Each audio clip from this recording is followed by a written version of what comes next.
6:15. Thank you to everyone that's here. This is a little different from what we normally do. Normally this is a special planning meeting.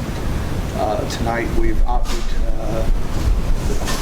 to take this a different route and have a kind of a special public forum to discuss some of the industrial noise here. I have here with me, walking up front, I have Dan Catalano from Zote Foams here to discuss the noise and explain some of it, take your all's questions. We'll allow him to talk first, I think, is probably the best method, and I believe he has some things for anybody that's interested to read. We will have a Q&A following. The only thing I ask with the Q&A is to please try not to ask the same thing as somebody before you ask. Okay, Dan, I'll open the floor to you. Thank you, Mayor Brown, City Council, and most importantly, I want to thank each of you, the residents, for your attendance tonight. You being here and this time and opportunity to talk with you is greatly appreciated, so thank you. First off, I want to share with you tonight, I hope to cover the problem, share a little bit of information about Zote Foams, Inc., and also what we're doing to rectify this matter. We recognize the problem, okay? It's indisputable, and I want to let you know that we know that it is not acceptable on a long-term basis, and we have no intention of it going on any longer than it absolutely has to. We agree with you, the residents in our community. It's very disturbing. I'm hopeful that you'll accept my sincere apology for the inconvenience and the disruptions that we are causing you in your home, your household, and within this community from the noise that's being emitted from our plant. I know that it's causing you tremendous aggravation, and many of you have actually contacted me directly or shown up at our facility, and I'll continue to try to do my best to return your phone calls and serve you here in the community with regard to what we're doing and how things are progressing. We have a duty for all stakeholders, and that includes the residents in the community. And I just think it's very important to emphasize that. It's not just our employees, our customers, the environment, and our shareholders, but it's also the community in which we operate. And that's why I'm here tonight. I wanted to share a little bit of information about Zote Foams. Zote Foams is an international company headquartered in England. We're the North American headquarters for this business, and we've been here for roughly just over 20 years now. And we're approximately 21% of the global turnover for the business. It's roughly $110 million in sales annually. There's no other location other than the headquarters in England, and they're celebrating their 100th year anniversary this year, that can manufacture this foam. We are the only other location that they've ever let the, so to speak, keys to the kingdom, the intellectual property, the know-how to manufacture their products anywhere else in the world. So we're actually quite a special location. Zote Foams is deemed an essential business, and that was based on the COVID situation here that we continue to navigate our way through. And that's because we operate in the medical market segment, health areas, aviation, automotive, case insert, product protection, and everything from sports, toys, and leisure segments. So we're a very broad, diverse company, and there's a lot of reliance and dependency on what we make. For example, if any of you have ever had a knee replaced, a hip replaced, or for example, spinal disc, your vertebrae, there's a very high probability it was packaged in our foam because it's so clean, pure, and inert. And no one wants to be subjected to chemical contamination, right, with their product and how it's packaged. Even as something as simple as a syringe guard, if you ever find yourself in ICU or being hooked up to a drip.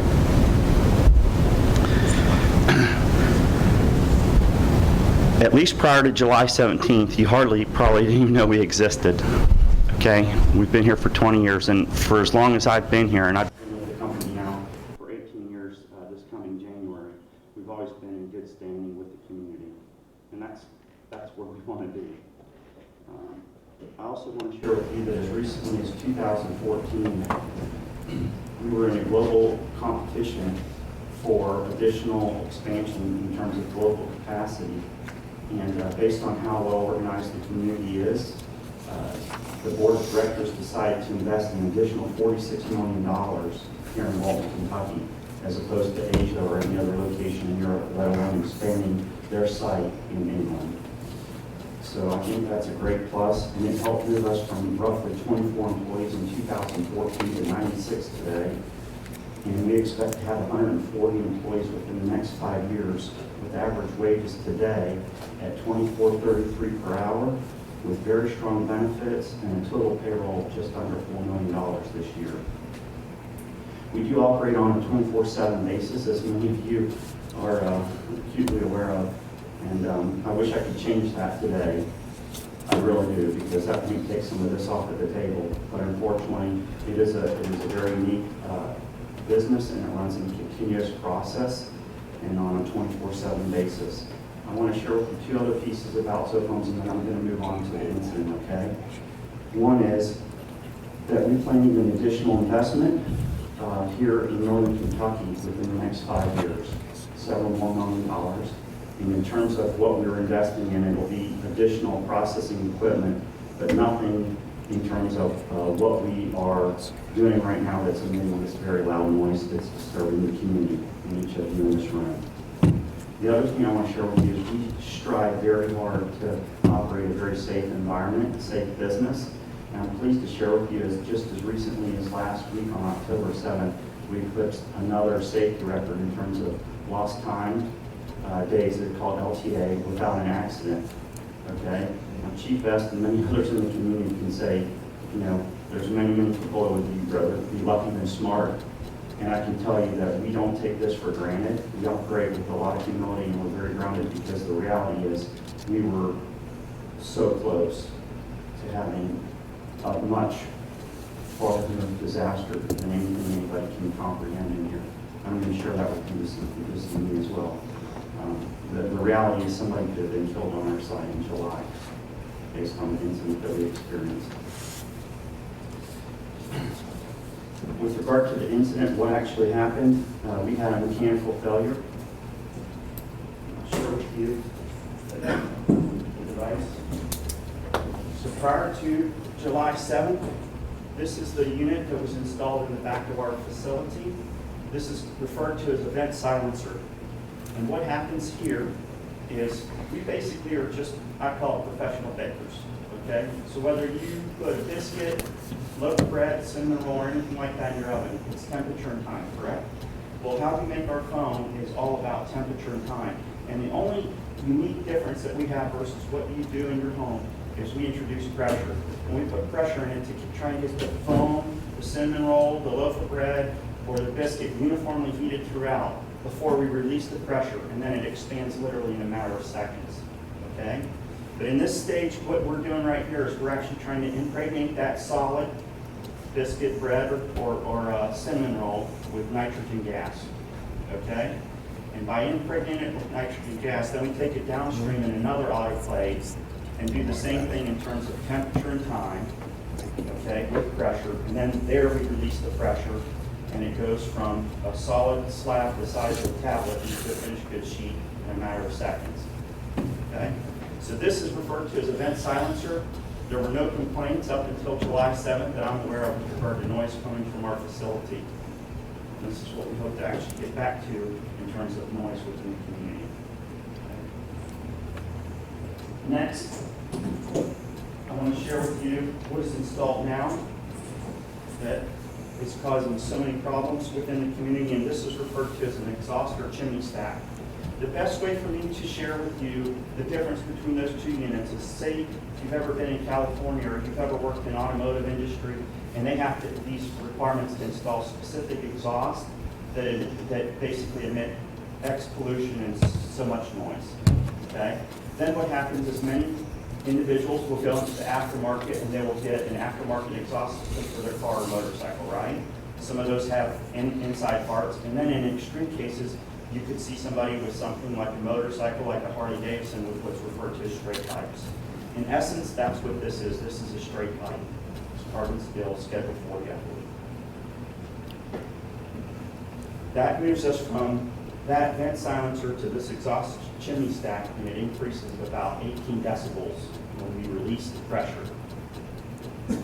Now, just very briefly, I want to share with you what Chief Vest, our employees, and the community, and Chief Vest staff experienced on July 7th at 5:21 in the morning.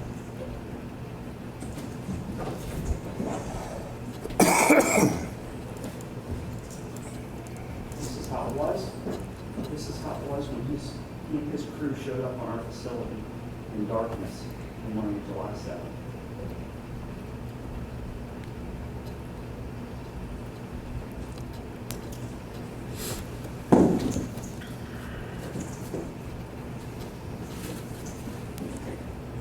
Because this is a OEM type of vent silencer, and there are a number of parts, or what you would refer to as bill of material items inside that. There are pieces. You notice here, we have a piece out in our back parking lot. That's stainless steel, 3/16 gauge perforated stainless steel sheet. That's a whole nother inside section that had been projected airborne, unfortunately. Pierced the canopy of a roof over infrastructure or facility site services and landed on the parking lot. And I could show you another piece if I had a photo. So I'm just trying to share with you what we've experienced these past 90 days. Thanks for your patience there. So what is being done? In a parallel path, immediately, we were on the phone, we brought all of our employees in because obviously there's tremendous curiosity and great concern. We dealt with all of our employees immediately that day on a 24/7 basis. In addition to that, we contacted engineering firms and also the manufacturer of the unit. That president of that operation that built the unit and supplied it to us was on site the following day. We had tremendous amount of full cooperation and support from both parties all the way from July 8th through well into August. When I say parallel path, we were, one, trying to figure out what was the root cause for the failure, because there was no way to put another unit in like that when you don't know what caused it to fail in the first place. Secondly, in a parallel path, we were working with that provider to figure out what would be a recommendation or proposal, suggestion for what we could put in lieu of the vent silencer. By Friday, 48 hours later, that president contacted my colleague Phil Burwissel and me Friday morning and said, we have an exhaust or chimney stack with an acoustical liner is what we recommend. So we worked with that party all the way from the incident through well into August. What happened, unfortunately, is I was in contact with Mayor Brown and many other parties, Chief Vest, among Kent County, and of course the state. And what I want to share with you is it was very frustrating because as recent as the end of July, we had this recommendation with no lead time and no quote in terms of price. Yet I was conveying all these updates to Mayor Brown regularly, so he obviously anticipated that we were going to be in a much better place sooner, quicker, faster, and better. And I agree with him. Okay? As that party went very quiet and non-responsive with us, I engaged with the president to the best of my ability for 3 consecutive weeks and only got 1 email response. I have no idea whatsoever why they've gone quiet with us and in a non-responsive state, but that caused us tremendous difficulty and problems, right? Because we need a path forward. We have to have a solution for you and for our operation. As such, I was continuing to update Mayor Brown and many other parties within the community. And what we've done is we've basically found everybody and anybody that participates in this space, and we've engaged with those parties.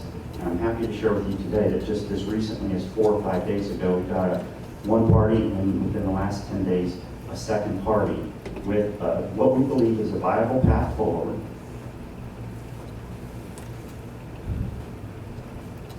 Okay. And what we're doing right now is, because this is very technical and highly engineering in nature. We're tidying up, make sure everything is very good with both of these parties to make sure that there are good solutions for us to put in our plan. We have a 22-week lead time after approved drawings with one of the parties and contingent on supply chain. And that's where we stand today. Now, the favorable thing is, one, we believe we have a path forward with a viable solution. And the second thing that I think is very positive that I shared with Mayor Brown, Councilman, is that it's modeled to actually be less noisy, in other words, more quiet than the solution that was on July 7th that had failed. So that's where we are today. I want to assure you that I'll continue to do everything I can to get this rectified as soon as possible. We'll explore any kind of option or alternative we have, and I'm hopeful that one day you'll look back on this and hopefully view that we handled this in a very appropriate, professional manner for you, the residents, and our community as a whole. Thank you for your time. I had promised Mayor Brown I would stick to roughly 9 to 12 minutes and turn it over for the whole rest of this. There's nothing but open forum and Q&A to try and answer any questions, concerns, etc. that any of you may have. And thanks for your time and patience and attendance tonight. Okay. I'll gladly open it up for questions for Mr. Catalano. If you would, anybody got a question, feel free to raise your hand. Okay, I'll go first. Yep.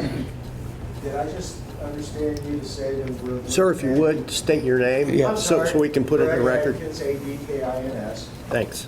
Did I just hear you say that we're looking at least another 5.5 months of this? Yes, sir. 22 weeks, 5.5 months, right? Yes, sir. Did they enforce? What's the period for? After approved drawing and contingent on the supply chain, they quoted on the tender as much as 22 weeks. We're working. It's already been 3 months, I understand. and we're looking at another at least 5.5. Once it's approved, and that may be another 2, so we're looking at nine months? 3/4 of a year. Yes, sir. That's hopefully the worst case scenario, and we're working to try to pull that forward.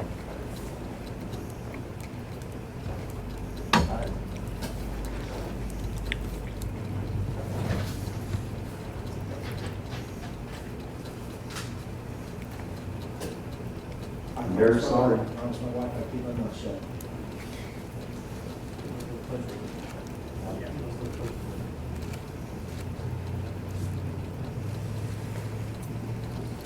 Yes, ma'am. So the noise, it sometimes is a lot louder and a lot more extensive than others. Is there any way that, say, from 11 p.m. to 8 a.m., that you could maybe condense the time that it goes off and allow that again? I mean, depending on the product that you're running? Yeah, the challenge there is it's a continuous operation, and it's just like anything else where you have different products that you're making at different times, and we are not able to control what the customers are demanding in terms of this product. So it comes down to continuous operation in the product mix.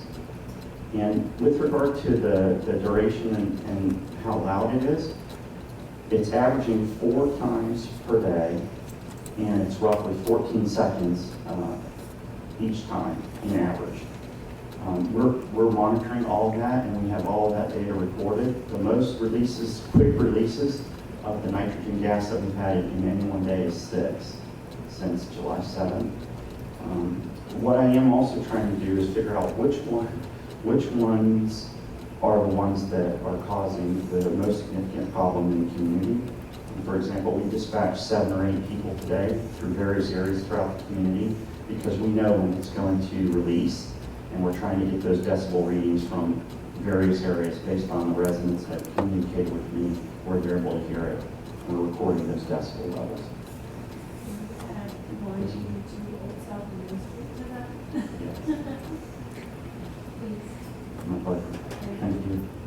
And may I ask, sir, with the information that you're gathering, will that maybe change the schedule in the production? The data that you sent out today, and you're looking to see what cycle is causing the most noise, would that change the cycle of your production and maybe not the louder ones overnight? I'm not able to really answer that standing here in front of you. I think the first thing is to actually go out and get all of this data collected and see what is actually disturbing the community at what levels. I mean, I don't know if it's the loudest one that's 3 seconds. The shortest cycle is actually a 3-second release, and it's the loudest one. And again, that's because there's the most volume density of air flowing through the pipe at that time. The one that might be 14 seconds longer is not as loud, but it might be more disruptive to the community. Now, I honestly cannot answer that at this spot, but that's why we're doing what we're doing, trying to get these readings. And I assure City Council and Mayor Brown that you guys will have my full support and cooperation. There is nothing sleight of hand. There's nothing being hidden from any of you with regard to the information. Like even before we started here this evening, they asked what was the loudest decibel reading that we recorded. It was 128, and that's on that shortest, most intense cycle that gets released.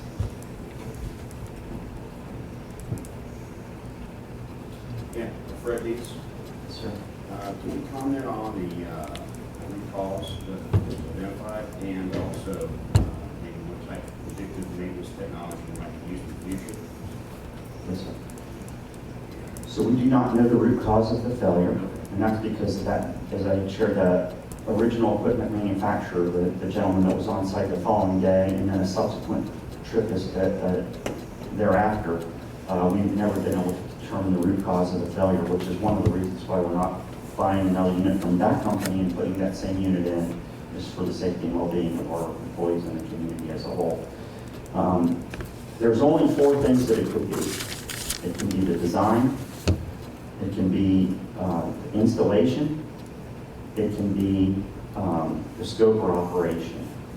But as far as we can tell, you know, there's a bunch of conjecture, there's a lot of hypotheses, and I promise you, as many people that get involved in it, everybody has their own theories. So we're struggling there. And I'm sorry, can you just repeat what your second question was? Yeah, I work in industrial maintenance, and so we use different types of predictive maintenance technologies to predict failure mode. Mm-hmm. So I'm just kind of curious if there's a plan for that in the future. Would you like to comment, Phil? I'd like to say that, just to introduce myself, my name is Phil Burgessall, I'm the VP of Operations for Walton. I'm also responsible for the engineering sector. So these main silences, the manufacturers that we've been in contact with and the original manufacturer don't require any maintenance of these devices. They're actually closed units with just a top some 7 feet away. The failure, although we don't know the root cause, we do know some failure modes, so there is a certain amount of malady which suggests that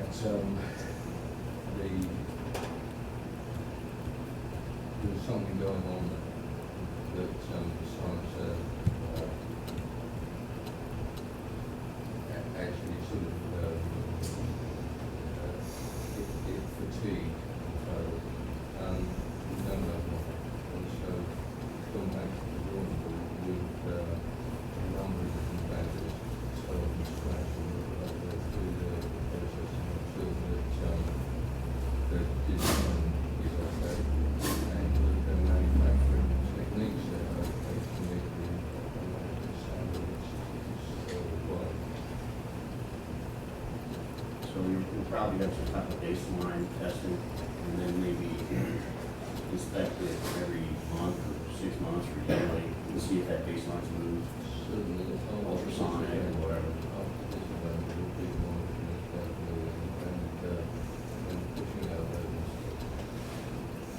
This unit, just for the record, this unit just made it about 4 years and 4 months. Let me ask you a question. Yes, sir. Does your employees wear hearing protection because of this noise? We provide PPE. It is optional, and this will surprise everybody in the room. It's our understanding that the peak is well within, this is very difficult for me to share with you, but I'm going to tell you, we're completely compliant, both in terms of the peak and also the way it's calculated is a time-weighted average over the production shift. And because these releases are anywhere from typically, well, they're averaging, I shared with you, 14 seconds and only 4 per day, they're not required to use PPE. Thank you for your question. And you had a question, please. Just out of curiosity, the plant in England, all the other kids that produces their phones, Yes, ma'am. what kind of stack do they have? I'm down at Townley. Is it the same one that was in Walton? They have Speak up, Judge Mechanical. they have a different process for exhaustion like that. Mr. Burtwistle, could I suggest that you come up to the podium because most of the people in the room can't hear you? Just come on. Yeah, sure. Thank you.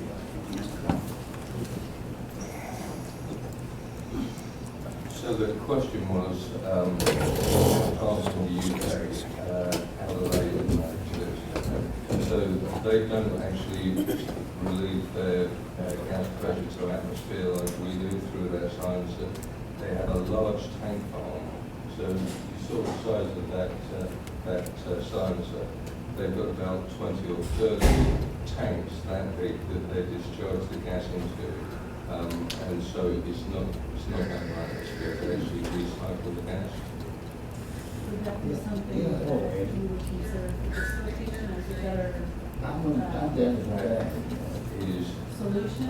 Is this alternative? It is a solution. I'll call you back. It's a very long-term solution to put that many custom-built tanks in, and it's very expensive.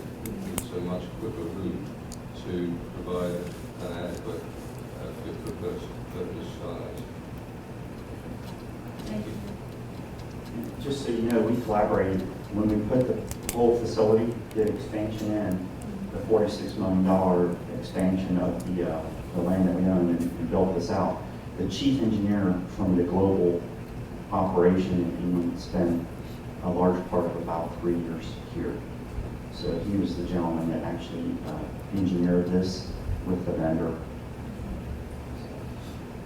We didn't do it I just want to make sure you know that we just didn't do it, the two of us on our own accord. Yeah. You could definitely collaborate with the parent company. Thank you. I got a question. Yes, sir. What's the city gonna do about it? What's your ultimate next step? We currently have a update of our noise ordinance in the works. When's that gonna be? We're- Because you all can't let these people keep doing this. Tonight's the second reading of the ordinance. It's a very, obviously, we're not gonna turn our heads. But then that's why we're updating the noise ordinance. The noise ordinance that was in there before was like, loud trucks and, music, things like that. So you try to go after a company for something like that, then their attorneys could just eat you up. It's not specific enough. So now we're trying to make it extremely specific, but also play into, you're talking, they're at 128 decibels is the loudest they ever were, or the loudest they are right now. And they used to be, is it 18 less? Right now they're at the level, just under the level of a cymbal crash, looking at a dB scale, and they used to be at a power saw or heavy truck traffic, and nobody knew they were there. So I mean, there's obviously just a little bit of dB, and it makes a big difference. So trying to figure out, do we add dB language into our ordinance? Because if you don't want them to get back to where they were or slightly quieter, or any business that this would affect, and then them get in trouble for something that never bothered anybody for 20 years. And everybody would say, well, once it's fixed, it'll be fine. Well, everybody's paying attention to it now, so it could be more noticeable even once it's fixed. So that's why I have no doubt that some sort of ordinance is gonna be passed tonight. And the president of Zophams is, they're not, I mean, they're not excited to be in violation of an ordinance, but he understands that it needs to be put in place. They don't want to fight it. He's prepared to take his licks for what they're doing wrong, and we're prepared to make them, liable for it. But at the same time, we want to make sure it's fair. And this is just, this isn't like a Zopham noise ordinance. It's going to be for all manufacturing, commercial, and factories and things like that. So it's a very fine line. The easiest thing to do, like some people have said, would be shut them down. But you want to put, I think it's 97 employees. You want to put 97 employees out of a job. But I get it, it's loud. I'm almost 2 miles away from it on the other side of I-75, and I can hear it. So, and it varies, and that's the data that they're getting. I bought a dB meter myself, and I'm going to get with them and find out their schedule, and I'm a driver. It varies.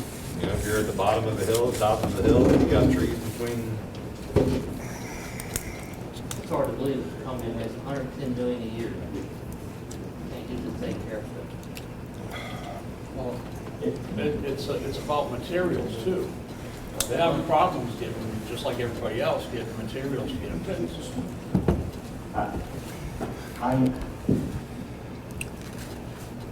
Well, we're Look, not, I'm sorry, no, you go ahead. Look, I just want to let you know, we don't want an adversarial situation. I don't want to fight this ordinance. I told Mayor Brown and City Council, including Mr. Duncan, that's not what we're trying to do. We want to provide you with our full support and cooperation and rectify this matter. I just wish there was an Amazon Prime or a Walmart I could go to, and that just doesn't exist. I mean, the size of that exhaust, the number of parties that produce those, even the parties that produce those, if you research those on the internet, you're looking, you might see something as simple as 10 to 12 weeks. I can assure you that's what they told us on the phone call. Guys, my witness, am I right, Phil? Okay, and we chased them down, boom, boom, boom, and then as soon as they put it to the paper, it was 20 to 22 weeks. Okay,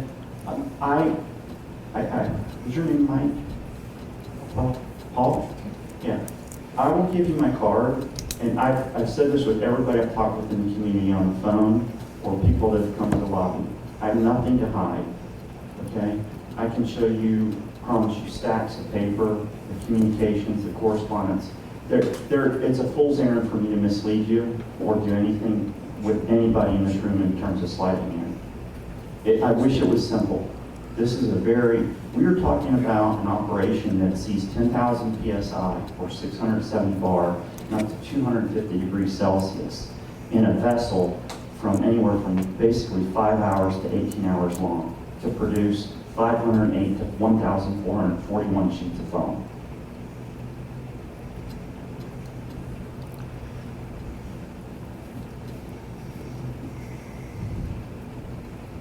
But if I think you have my name and number on there. I would welcome you. I promise you.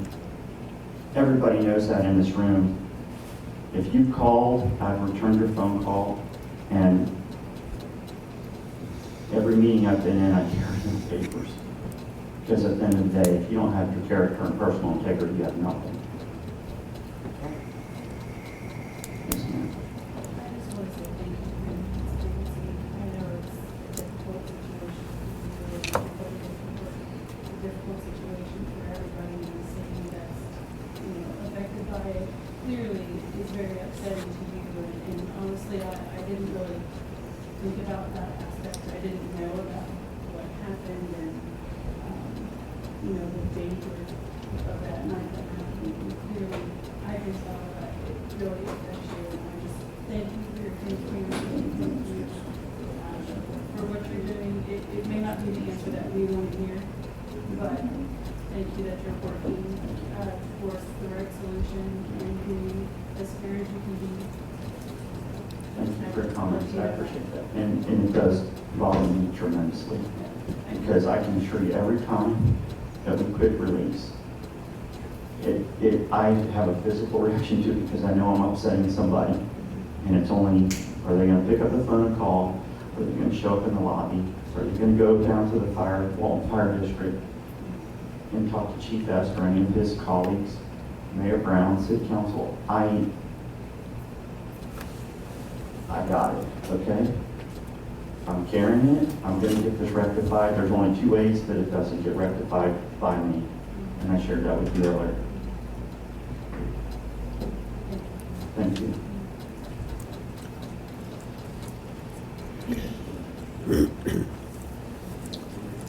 See any more? Any more questions for Mr. Catalano? Going back to, was it Paul? Going back to your comment, I mean, we tweak the language, we get something passed tonight. Code enforcement picks it up, the code enforcement board then decides that, you know, they're gonna get fined. Or whatever, you know. We try to work with people, you know, it's the same system if your grass is too long or your house needs repair and it's not getting done. You know, first is trying to find out the game plan, working with somebody, setting a deadline, and then, you know, if that doesn't work, then finding somebody. But that's it. Us finding them is still, I mean, and that's inevitably what's going to probably happen. But it's still going to be 5.5 months of listening to it. I mean, It is what it is. money ain't going to fix the noise level. I mean, but I mean, we're also not going to not do anything. I mean, people think that people have accused me of, you know, being in, or him, you know, giving me money. I'm like, no, we just got to tweak the language and do this. I mean, it's not a fast process to do this stuff. I mean, we can call special meetings and stuff. Those cost the city extra money. And it wouldn't get the problem fixed any faster. And we needed a lot of, I went and visited with him toward the plant. And like I told him, this goes a long way. Education, informing people of actually what's going on. And that way people don't think that they're just sitting over there going, we don't really care. Because they do. Sounds like you're trying to do something. Yeah. Yes, sir. And I'll share with you, Councilman Martin asked me at caucus last Tuesday night, he put me on the spot, he said, if you could get this done in 3 weeks and it cost you another $100,000, would you do it? Is that fair? Mm-hmm. I told Councilman Martin that to the best of my ability, I absolutely would. If it were my sole decision, that would be done.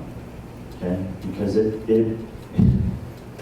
is impacting everybody's lives. They're frustrated, they're aggravated, and I told you, every time it goes off, I'm troubled tremendously by it. Okay? And if I could solve this in 3 weeks for an extra $100,000, I absolutely will. And that's what I promise you, that's what you need to know from me. And while I don't have that complete authority to do that, I will fight and battle for that absolutely to the best of my ability. I just hope I get that option. And I'm working on it. Phil's working on it with me. We've gone back and forth with the company from Thursday afternoon at 4:41 p.m. And it would have been easy. Okay, we have a quote, we got a price, you got a lead time, you have a path forward, and it's going to be quieter. Why haven't you issued the purchase order? Well, it's interesting because you go back and it's so technical in engineering, and they actually had to revise their quotation again yet further yesterday. Is that fair? Yeah. And unfortunately, the quotation went up about another $100,000 just from Thursday afternoon to yesterday. And again, Paul, I promise you, if you follow up with me, I will show you those documents. Because I have nothing to lie to you about. Thank you. Thank you, Jan. Thank you. I'll just add, some of this is on me as well for not communicating a little better with the community. This has been something, that myself and council have had discussions about. We haven't, this has not been at the forefront of our attention since it's happened. But I will say, Dan and staff have been very forthcoming, very honest with us from the get-go. Where I have failed is potentially is not communicating with the citizens a little better on what was going on. Part of that comes from not wanting to tell you all wrong, and not wanting to make promises that were unrealistic. There is a supply chain issue in this country.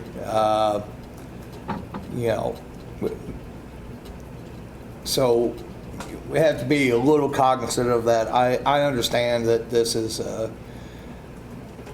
I'm very aware that this is a problem for our citizens.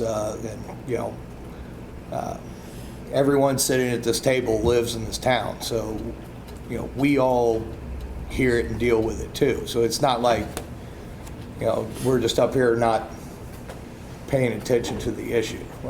So I would like to apologize for not being more communicative to you all as citizens of Walton. But I can promise you that there has never not been a moment where I've picked up the phone and Dan hasn't answered or given me a call or an update. We've sat down several times. We sat down with Councilman McDonald. I was under the weather last week. He was here speaking with council directly last week.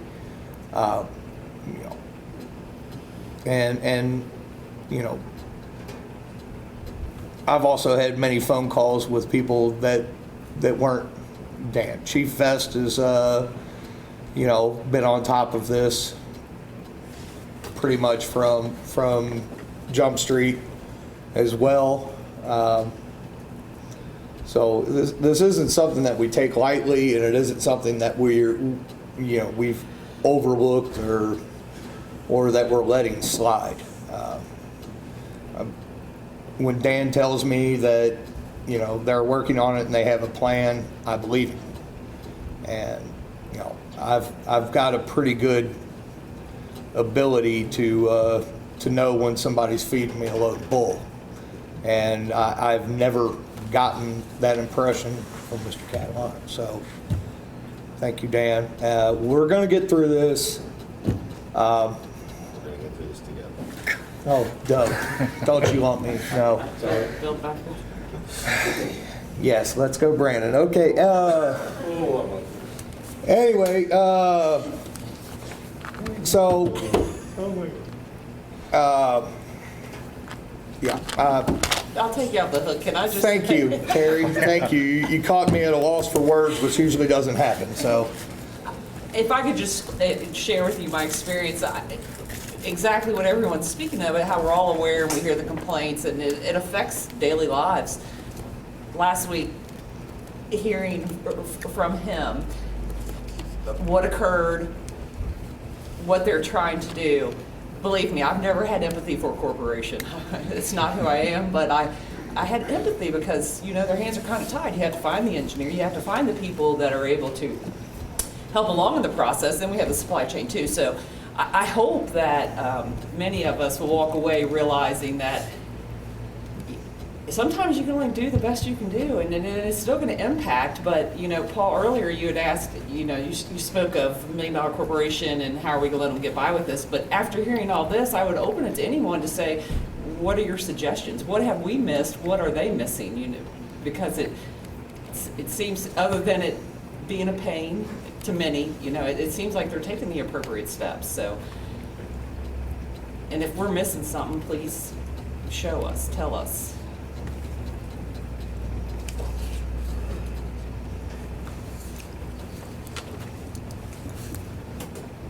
I'm going to just add one other comment.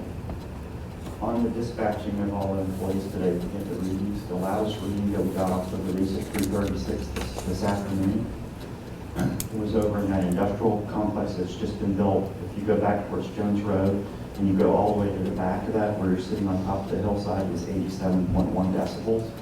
Many of the other residents that had shared addresses, we had readings anywhere from in the 50s, 60s, and 70s during that release at 3:36 p.m. this afternoon. But again, I promise to provide my full support and cooperation in any information and data that we collect. I'll definitely turn it over to the city council because we want to be actually part of the solution here. Okay, and thank you for your time and this opportunity to meet with me this evening.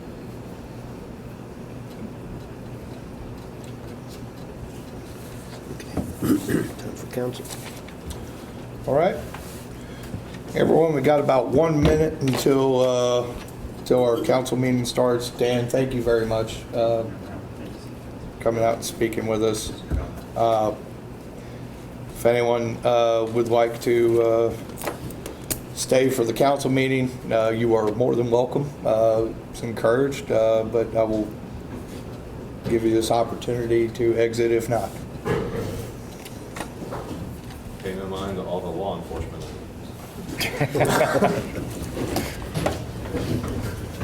Like 4 of them. I'd do it.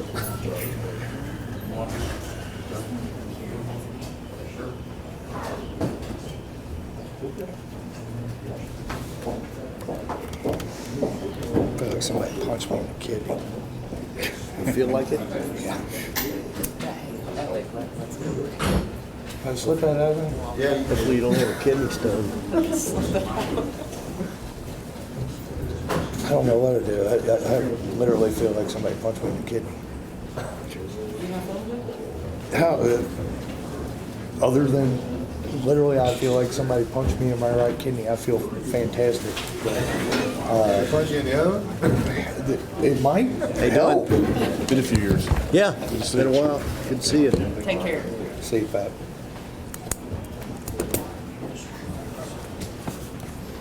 All right.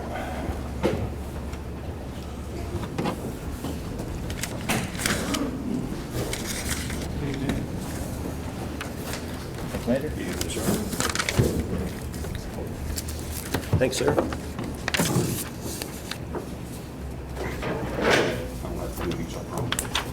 I do.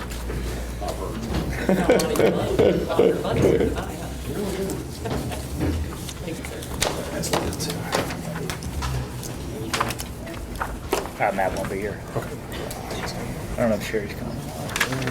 4 days. Thanks, sir.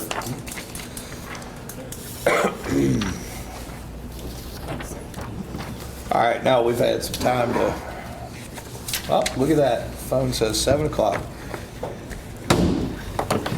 Now call to order this meeting for the City of Walton City Council meeting, October 12th.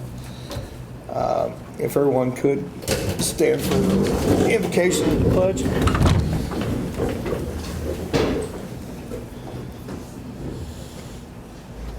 Heavenly Father, thank you for another day with breath in our lungs. Lord, we ask that you give us guidance. Lord, that we ask that you allow us to make the best decisions, to take in the information that's presented to us, and to act upon that. Lord, we ask that you keep us from pettiness and short-sightedness. In your Son's name we pray. Amen.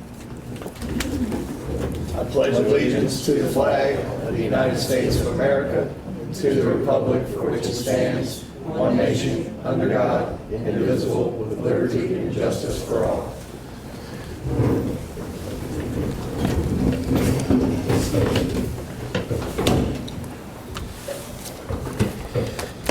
Give me a second. Now, Terry, to get back, if I could I please get a roll call? Howard Stevens. Bobby McDonald. Here. Carrie Courtney. Here. Sherry Snowden. Dan Martin. Here. Matt Brown.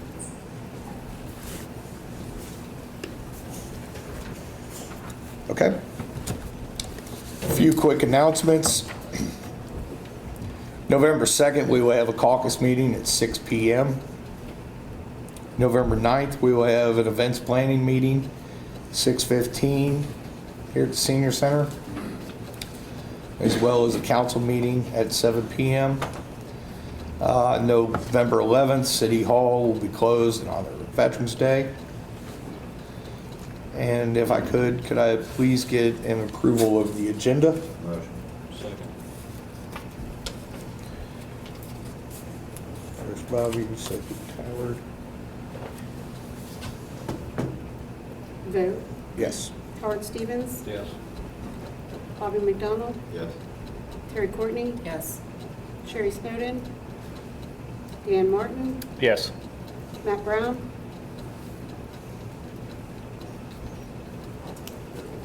Okay. And could I please get an approval of previous minutes for caucus meeting September 7th, council meeting September 14th, and a special call council meeting September 20th. Motion to approve altogether. Second.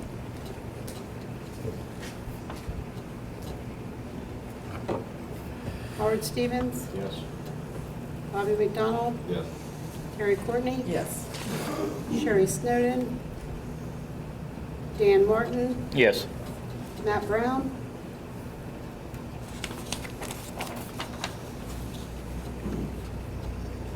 Okay. First order of business is ordinance number 2021-14, the second reading. The ordinance of the city of Walton, Kentucky, amending section 92.13 of the Code of Ordinances in order to regulate disturbing and unnecessary factory, industrial, and mechanical noises. I'm going to allow for a description here by our good counselor, followed by discussion. Or Mike should have a motion before we go into discussion. Before discussion, yeah. Okay. But you may want to discuss, there may be some revisions to that ordinance. You just read the title to the ordinance. In Chapter 92 of the Code of Ordinances, we have a nuisance provision where there are several things that are declared a nuisance. Section 92.13 talks about loud and disturbing and unnecessary noises.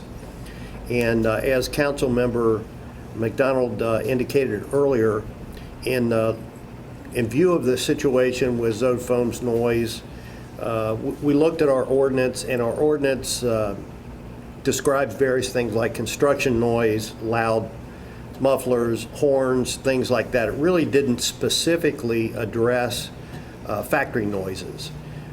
So at the last special council meeting, we did a first reading of this ordinance, and it added language that would declare a nuisance, loud noises, mechanical, shrill, screech, explosions, and so on, from factories and manufacturing and so on.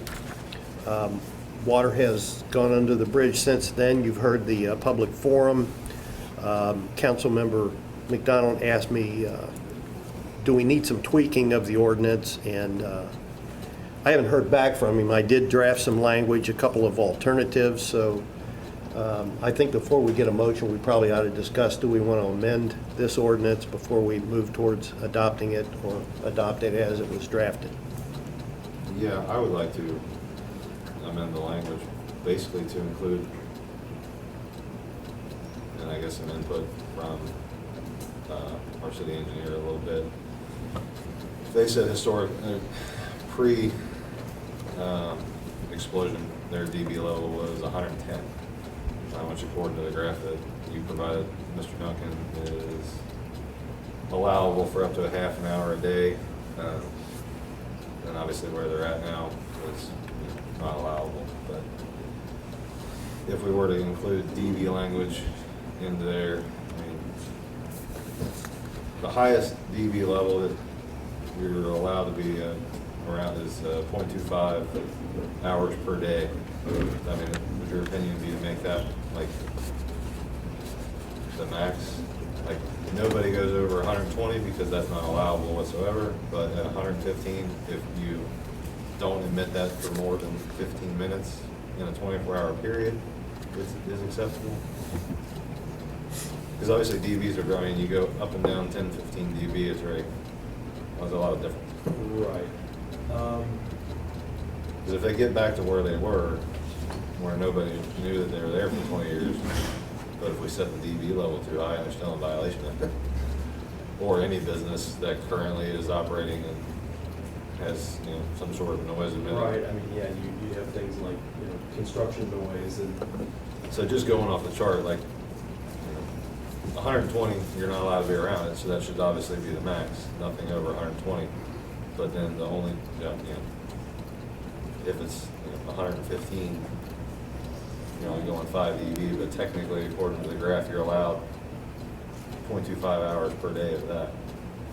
So if they're only letting off, well, when they get it fixed, they would be back to 110. But Yeah, still, it's is it better to have DB language in the ordinance, or? I am not sure. In the ordinance that covered industrial and other, I guess, miscellaneous. It didn't before. Right. The proposed ordinance. Yeah, the proposed ordinance basically relies upon, it's complaint driven.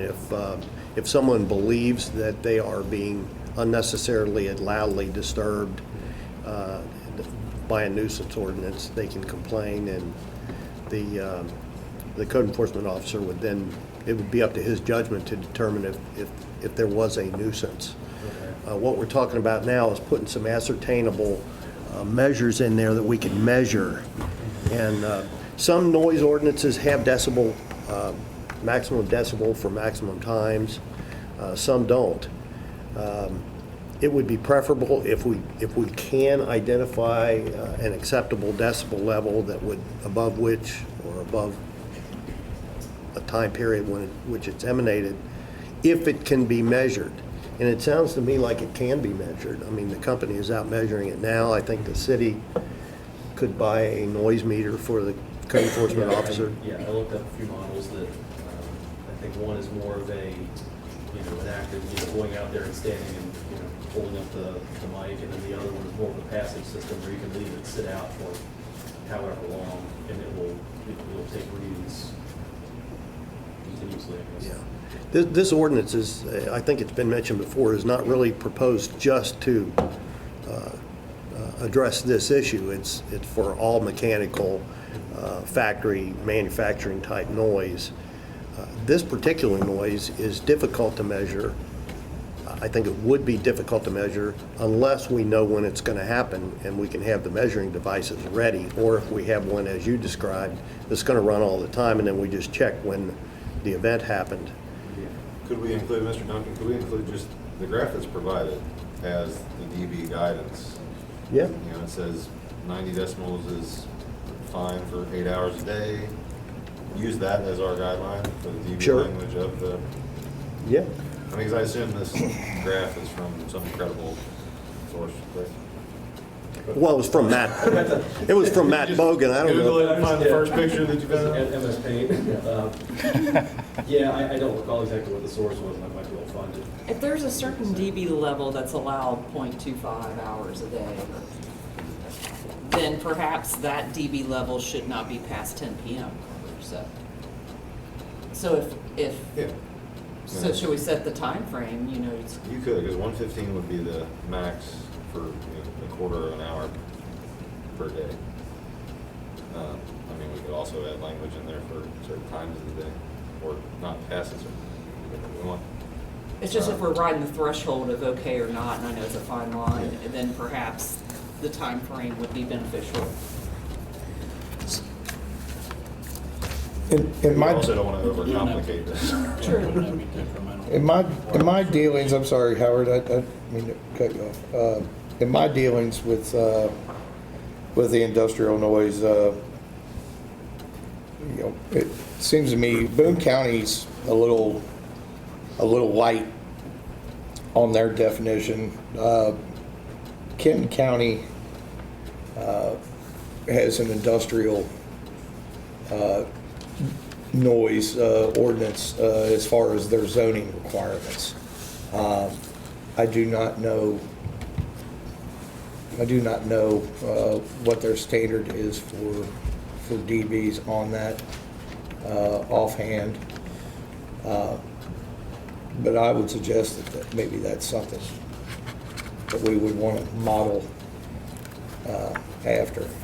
I don't know, it's not sounding to me,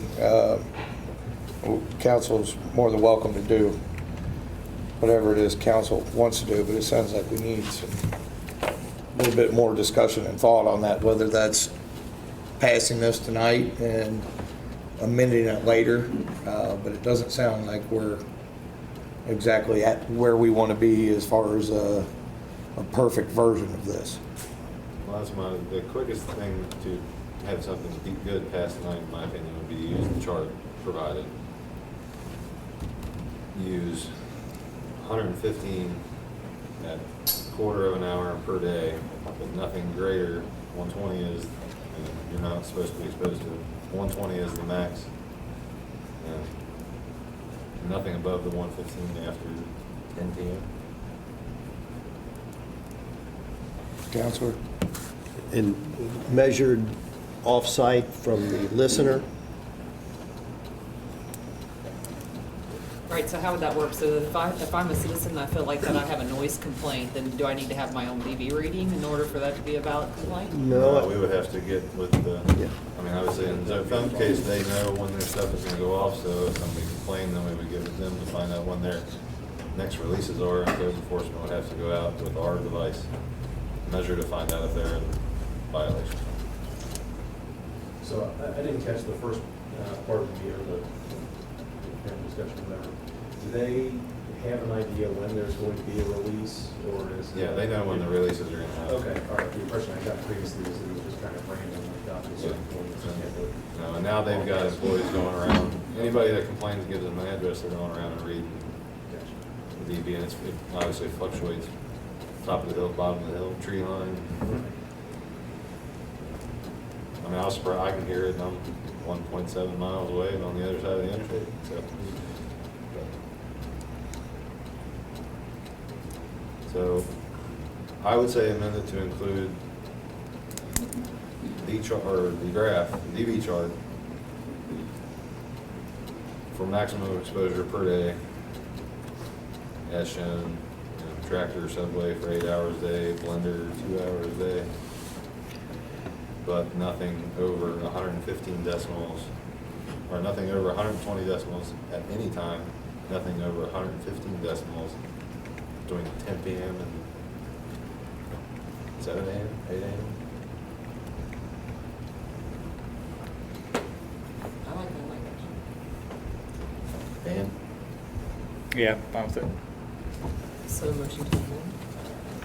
Okay, so the process would be you would amend the ordinance to include those provisions, and then another, that would need to pass, and then another motion to adopt the ordinance as amended. Motion to amend the ordinance to include those provisions. Second.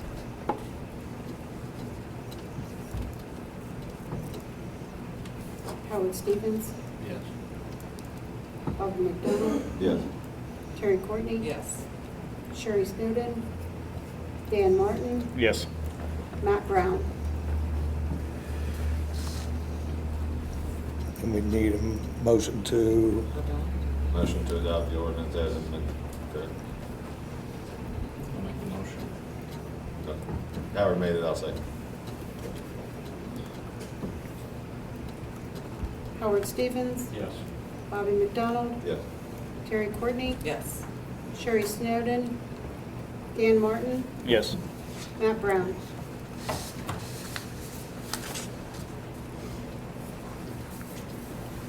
okay. Second order of business is City of Walton Resolution number 2021-11, Resolution of City of Walton, Kentucky, authorizing the occupants of various offices and positions to deal with the city's funds placed with Fort Bank. Mayor, that's the, and council, that's the title to the resolution.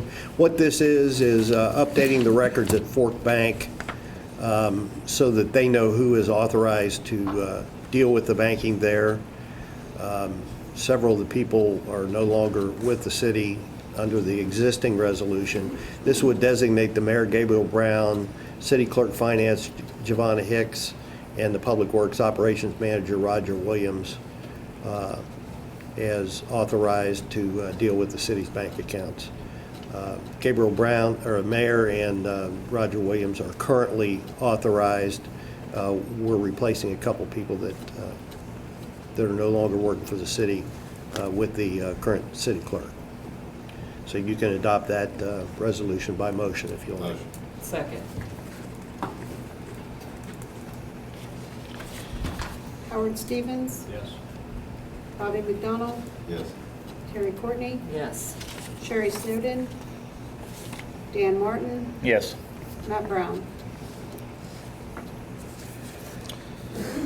Okay, I have an executive order 2021-02, Boone County Emergency Operations Plan. Executive orders are issued by the mayor. We currently have an adopted by the city emergency operations plan that is effective throughout the county. They've been working on it in the last couple of years to update it. It's an 89-page document. They've submitted it to the city. I've reviewed it, the mayor's reviewed it, and the mayor has signed off on it by executive order. So this is basically an informational item for you all to know that the mayor took that action. Okay. Last order of business before we get to citizen comments is the review and award bid for the Locust Street water line replacement and the Brookwood Drive sewer force main replacement. You all had received that from Monarch. Monarch's recommending Smith Court Construction. The references have checked out. They came in at $193,800. The two closest were Lonkert and Rector at $325,975 and $375,555.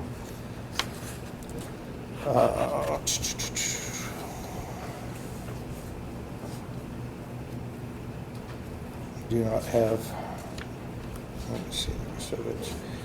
So with the total overall contingency included for both of those, total project would be $257,900, which is just at budget. So I would need a motion to approve those bids.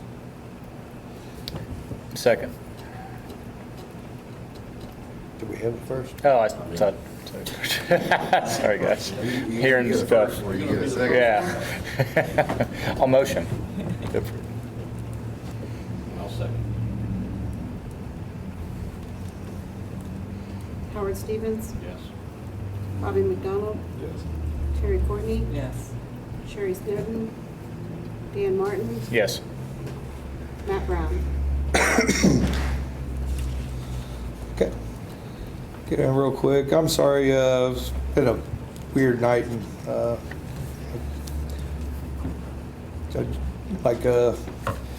reading off a teleprompter here. I neglected to get you guys up here. Sheriff's Department, Major Bill Mark.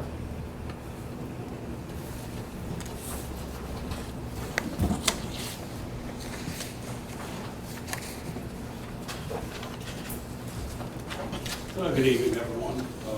Council and the mayor have a copy of our activity report for the Sheriff's Department for the City of Walton for September 2021. During September, there were 989 law enforcement events handled in the City of Walton. Of those, there were 5 911 hang-ups. Deputies responded to 18 alarm drops, handled 8 attempts to locate, 5 animal complaints.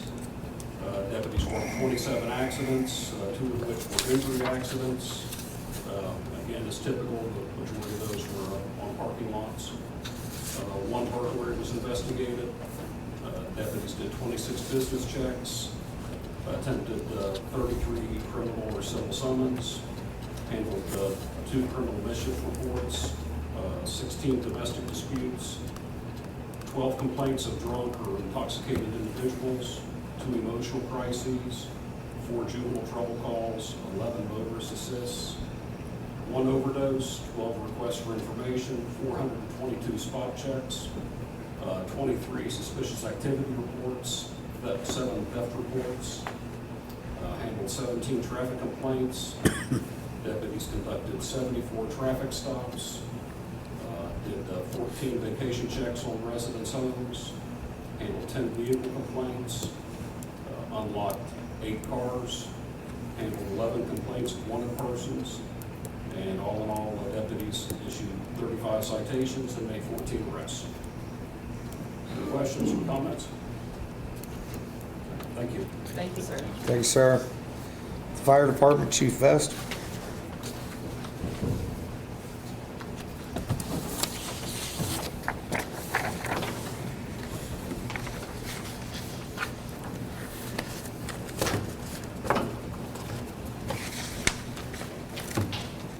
Good evening. Mayor, so you can see I'll have a copy of my report. Breakdown. But overall, for the month of September, the fire department responded to a total of 173 emergency responses. 158 of those responses was within Walton Fire District. The other 15 were mutual aid responses.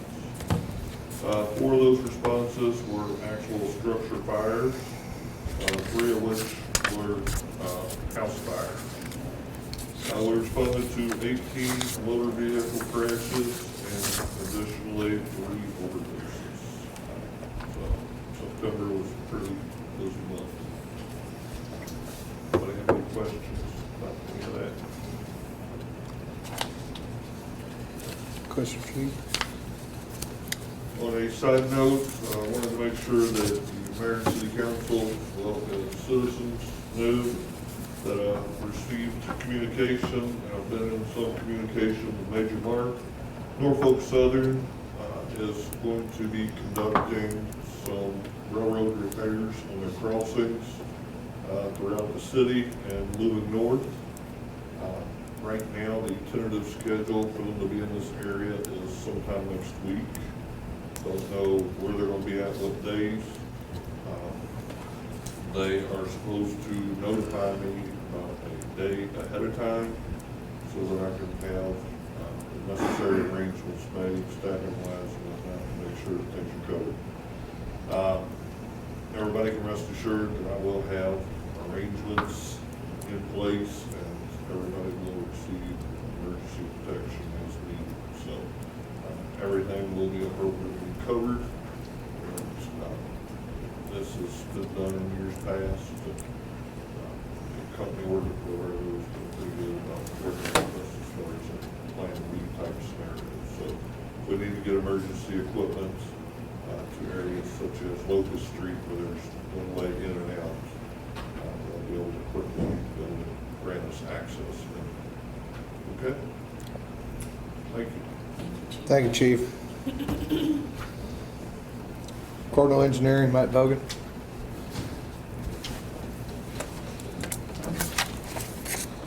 Pretty short report this month. On High Street, I talked to Doug Robin this week. Their right-of-way agent was out of office for a while dealing with some family issues, so she apologized that the documents weren't finalized yet, but she's on it this week. She was going to call me tomorrow and let me know where things stood. But should be what's left for it to go ahead and submit everything to the state. We've got all of our resurfacing done for the year, other than Locust Street, waiting until the water main is done. And also Humphrey Concrete came in and did a sidewalk connection and some drainage improvements on Dolores Court. It was a cost of $3,480. There's just if you guys recall, we talked about it previously, there's a section of sidewalk that wasn't built in the cul-de-sac. There was one lot that was never developed, and it would have been on the developer to put that in, but because the adjoining property owner purchased the property, it just, the sidewalk was never completed. There was also a pipe that was discharging from, I'm assuming a sump pump that just ran constantly, was causing a trip hazard at the end of the existing sidewalk, which is sludging all the time. So, yeah, Frick came in, cleaned that up, they did a great job. On the MS4 program, we got our audit results back from the Division of Water. Our city ordinances and the Boone County zoning regs and subdivision regulations have us in pretty good shape, covering stormwater related, both the design and review side, as well as our field inspection. Main thing they noted is we just need to be, take some additional efforts at public outreach, things that we can measure, attendance at events or flyers that are getting picked up or things like that, and also things that are targeted towards specific pollutants. If we're noticing that, a lot of it's coming from business parking lots where, fleet vehicles aren't being maintained, there's oil leaks or litter along the highways, that kind of stuff, that we're addressing specific problems rather than just kind of a blanket release. And then finally on the Owens property, the dredging for the lake is out to bid currently. The bid opening's Friday afternoon. We've gotten several responses so far, both some names that we recognize from previous contracts, and also some newer ones from a little bit further out of the area. So hopefully we'll get a few decent results to pick from on that. And one of the contractors, once they're from Louisville area, they're going to come up tomorrow and check out the site and kind of plan staging areas and how they can get their equipment in the lake so they can bid accordingly. So, does anybody have any questions? Matt, what do we know, if we had a follow-up about the retention pond at the north end of Old Stevenson Mill? I spoke to the one property owner back in June or July. He was still trying to drain the pond and turn it into a dry pond and dress up the backyard area. He was working with the planning commission, and I guess the standards that they were imposing on him, he felt that it was going to be prohibitively expensive for him to go through the design and construction. So he said for the time being he was going, he had treated the algae again and tried to clean up some of the vegetation around the edge of the lake. I haven't been back there in a while to take a look at it and see how it was doing. Would you mind checking that out again? I've got, someone reached out to me the other day about it. It says horrible smell, which, I could certainly understand, how that might be, but still, follow up would be appreciated. Yeah, definitely. Yeah, I mean, I understand if he's got limited funds and Sure. reconstructing the pond is not going to be an option. Oh, no, That's fine, but yeah, it also would need to be maintained in its current state as an alternative. So, yep, I'll check it out. I appreciate that, sir. Okay. Any questions for Mr. Bogard? All right, thanks. Okay.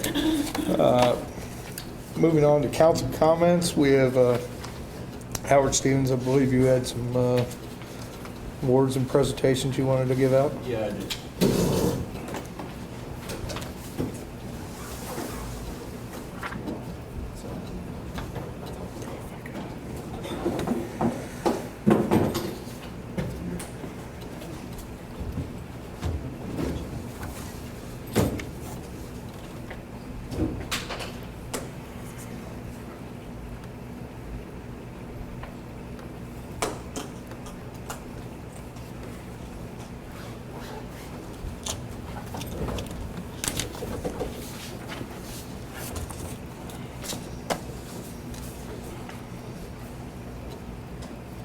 First thing I want to do is ask everybody to stand. I got a quick prayer I want to do before I do this. Heavenly Father, thank you for being able to wake up every day and for us to be here and make a difference in not only our lives, but the lives of others. COVID's hit our world extremely hard. many lives have been lost. We are praying for all those who have lost the battle with this virus, the ones that are battling against this virus currently, and for anyone that may catch this virus. Also, Officer Hall, Matthew Hall, the Village Hills Police Department, I want to mention, who's currently extremely sick from COVID. I want to pray for him as well. First responders for battling COVID, being there to help us when we need it, and pray for all other recovery as well. And so, in Jesus' name, amen. So thank you all for being here. We're here to honor 4 police officers for their actions on June 13th, 2021 at 4:14 a.m. in our city, which took a dangerous individual off the streets while protecting and serving our citizens on a daily basis. Myself, and on behalf of the City of Walton, want to say thank you for your service. I'm going to be presenting certificates along with commendation medals to each of these 4 officers. And I want you all to join me in thanking these guys for the job that they did.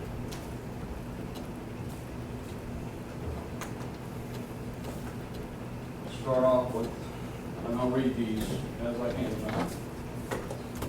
Officer Jason Deacon, Officer Deacon, Unit K 135, June 13, 2021. You were placed in a quickly evolving situation that was initiated in Boone County, Kentucky. You gave chase to a vehicle that had an armed and dangerous subject in it. You positioned yourself in harm's way to protect the public. For your bravery and response to a life-threatening situation, your great use of training and instincts reflect greatly in the highest standards and traditions of the Kenton County Police Department and the City of Walton.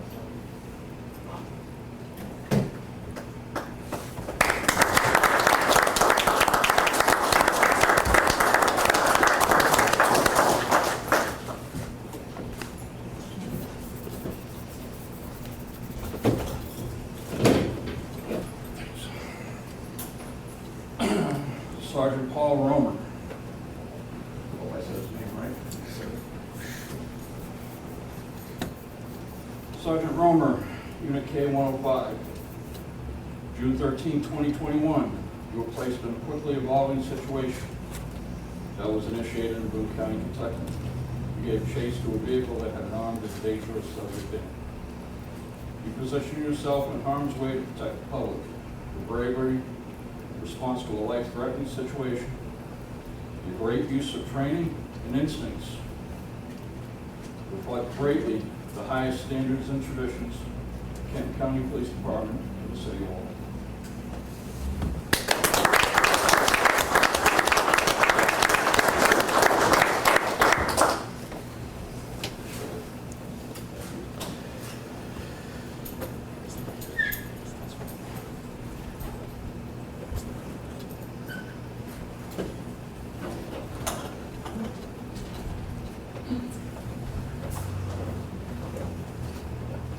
Deputy Christopher Fletcher, did I say it right? Yes.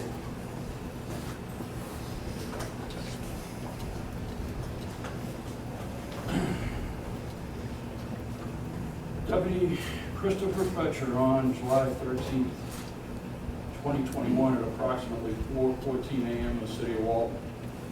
You were dispatched at 196 Mary Brooks Highway, City of Walton for a drug complaint. Upon arriving, you encounter a male and a female subject. The asked the male subject to step out of the vehicle. When he exited the vehicle with a firearm, put it to your head.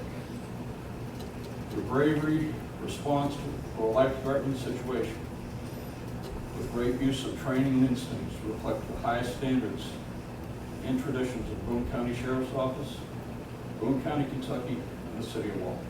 Thank you.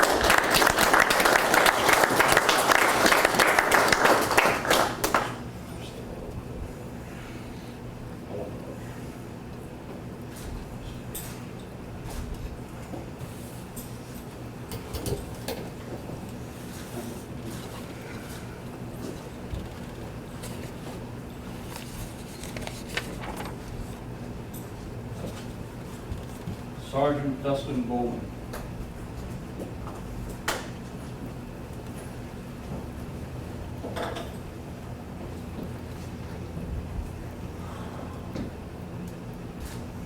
Sergeant Dustin Bowman on June 13, 2021, at approximately 4:14 a.m. in the city of Walton, Kentucky. You were dispatched to 196 Mary Brooks Highway in the city of Walton for a drug complaint, along with Deputy Christopher Patrick. This is Beck. Upon observing a male subject pointing a firearm to Deputy Fetcher's head, you gave chase to the still-armed male subject, which jumped in another vehicle, fled the scene. Your immediate actions in the life-threatening situation, with great use of training and instincts, reflect greatly the highest standards and traditions of the Boone County Sheriff's Office, Boone County, and the city of Walton. Thank you.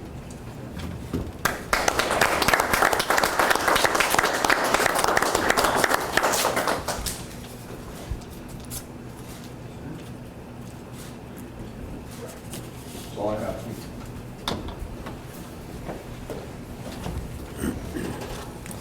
Thank you, Councilman Stevens. Councilman McDonald? Nope. Councilwoman Courtney? It's my understanding that you've hired someone in City Hall without posting the position, which is against the city handbook, so I would just ask that we take a step back, post the position, and move forward. Do believe that any follow-up that you might have had with our counselor, it would have come from a list of people that had already been interviewed for previous positions, so. But not for the same position. Tammy's position has not been posted in years, therefore the last posting for Giovanna's prior position was the last posting, and that was February. So again, by ordinance, by the city handbook, we are supposed to post positions, and that didn't occur. And I believe the counselor, I believe he could add to this and say whether or not we're in line with our own city ordinance. Counselor? I'd say strictly not in line with the ordinance. However, as the mayor pointed out, when this individual applied for a different position, I think the mayor determined that she was hireable, but just not quite appropriate for that position. And he believed that she was appropriate for this position. So she wasn't appropriate for the entry-level spot of Giovanna, but she was appropriate for the assistant city clerk. Mainly because of salary requirements and so on, those sorts of things. But it's not about the person, it's about the position. That's my understanding. No, that's for sure. But I mean, the whole purpose is to get the right person for the job. You know, While following our policies and procedures. Sure. Which we didn't do. Not technically. Technically, it's either we did or we didn't. It's black and white. We're supposed to post the position or we don't have to. No, and so by our own ordinance and our own guidelines, there should have been a posting, and we failed to do that. And how do we know that we have the best candidate if we're not following our own procedures to put that out there? You know, perhaps I'm not interested in the entry-level position, but perhaps I am interested into the higher pay, the assistant city clerk. So again, we didn't follow our own guidelines. No, that's true. And I'm not arguing with you. I'm just saying that the purpose of those guidelines is to get the right person. And, you know, it falls on the mayor to get the right person. So are we going to move forward in violation of our Would you prefer that I put the position in the paper only to turn right around and hire the same person? I have the person that I I want mean, for the obviously, that's what position. you would do, but, or you could say that I clearly violated city policy and procedure, and I won't do it again. I clearly violated city policy and procedure, and I won't do it again. I find that we have these conversations more often than not. So I'm not Frankly, I had this conversation with the counselor. It didn't even occur to me that it might have been against our ordinance until I had already shaken hands and gone forward, given the circumstances that I was presented with as far as our office personnel. I did what I felt I had to do. And I did call Mike the next morning. While I may have violated our city ordinance, I broke no state statute.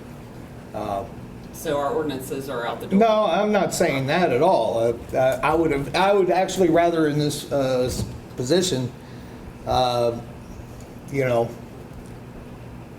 ask for forgiveness than to not have somebody this entire time coming in and training for the position when I clearly had that person earmarked to begin with. When I hired Giovanna, Cindy was a very close second. And it was really more a matter of a coin flip, and frankly, I thought both of them were overqualified for the positions that they took. But I certainly, as soon as Tammy resigned and left us in the situation she did, Cindy came up, kind of happened rather quickly. So I wanted to get her in the office when she could. She was available to come in and start doing some training. Would you have preferred that I had gone the sneaky route after I had hired her, knowing that she wasn't going to start until October 18th full time? The sneaky route, when I put out for the utility clerk, I could have had Giovanna put assistant city clerk and utility clerk in there, even though I'd already hired an assistant city clerk. So If you feel the sneaky route is your best option, then that's on you. But I would say, no, I I don't know didn't how. go the sneaky route. That's what I'm I don't know how we saying. can hold cell phones to an ordinance on noise when our own mayor refuses to follow the city ordinance. Fair enough. Understood.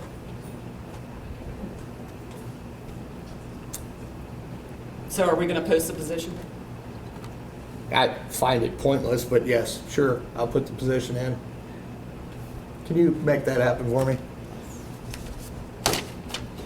You Like following the ordinance was pointless? Yes, Terry. Okay. Oh, I'm gonna, Okay. I don't have anything either. Second.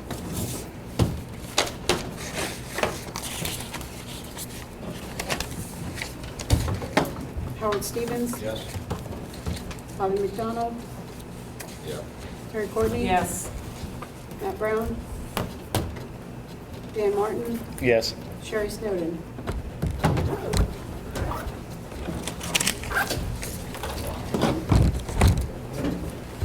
Thanks everybody for coming.